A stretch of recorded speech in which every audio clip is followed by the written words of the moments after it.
table ko kasi may co-recording ako kada kapag notes with highlighter. And may highlighter na color for the topic. Naka-highlight yung pinaka-topic niya.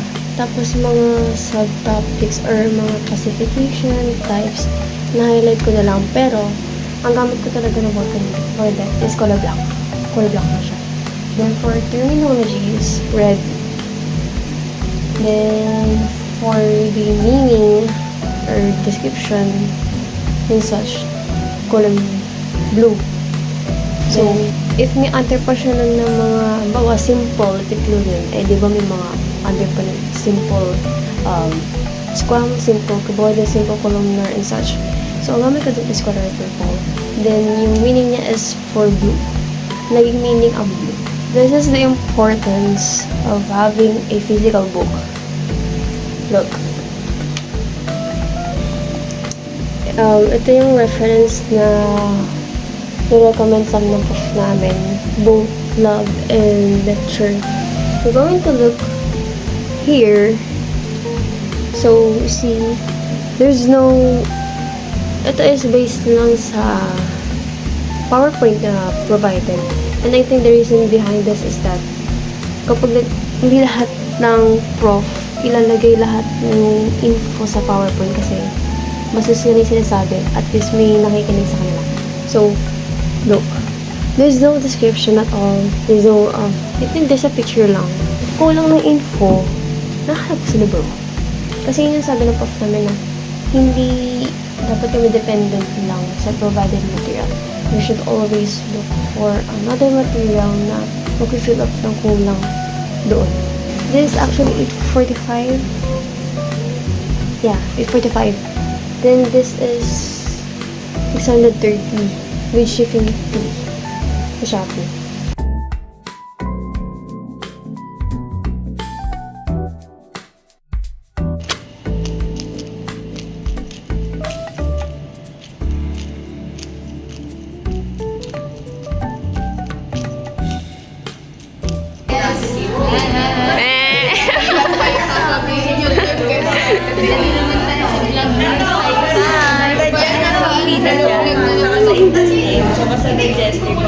Paano ang taba na kayo bags mo?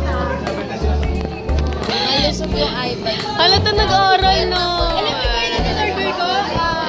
5. Eh, magkano? Magkano? Pagastusan tayo dito. Dadagdag ako. Ay, sa 30. Ano? Ang sabi ko nga akin, tataasan mo. Ay, bilang ganun! Cool pala. Ay, nag-bumili siya ng makeup. Correct na nga? Oo. Binili mo? Anong binili mo?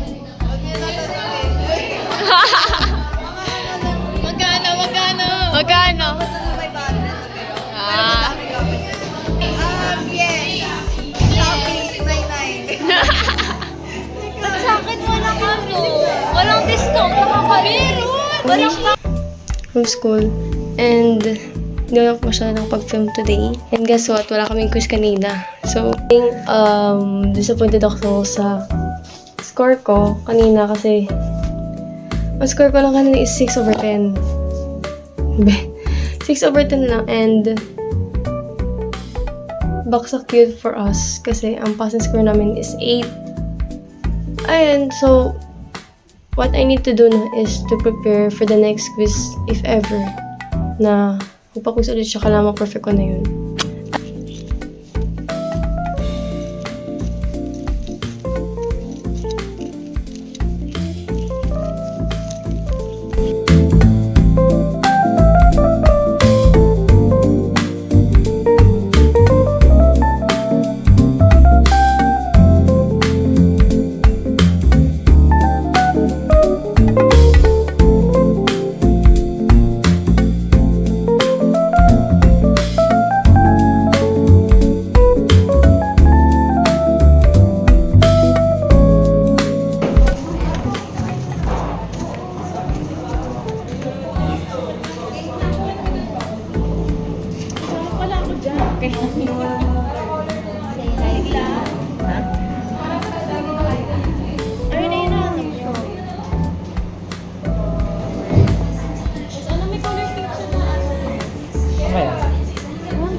Like, ano yung gagawin ko?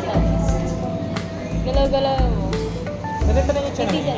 Mataas ba? Ito na siya. Ito tingin niya. Ano yan? Brain. Puro. Or iba. Ay, oo. Ay, It's okay kasi may connecting siya.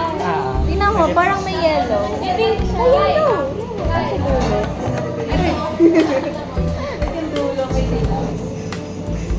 Apat din. Nucleus nakita ako.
Feeling ko yung nagsulat ka kanina.